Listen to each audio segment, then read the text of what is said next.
जब आप ज़िंदगी में कोई साइकिल ऑफ एक्शन ओपन करते हैं लेकिन उसे ओपन ही छोड़ देते हैं, क्लोज़ नहीं करते, तो वो साइकिल ऑफ एक्शन आपके मेन टाइमलाइन से टाइम खाना शुरू कर देता है और आप कुछ कर नहीं रहे होते, लेकिन फिर भी आपको बिज़ी फ़ील हो रहा होता है क्योंकि आपका दिमाग उस साइकिल ऑफ एक्शन में फँसा होता है।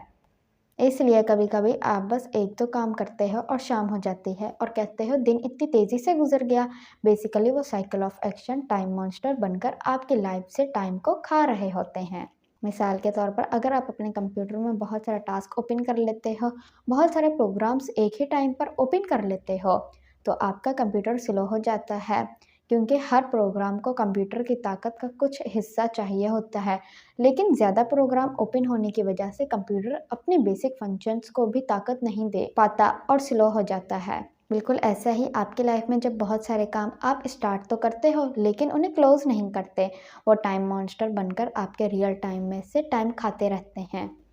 मुनासिब है कि कोई भी टास्क ओपन करें और तब तक उसे न छोड़ें जब तक आप उसे बंद ना कर दें, और फिर हर टास्क ऐसे ही ओपन एंड क्लोज करें। इस तरह आप कम वक्त में ज़्यादा जी लेंगे। ट्राई करें।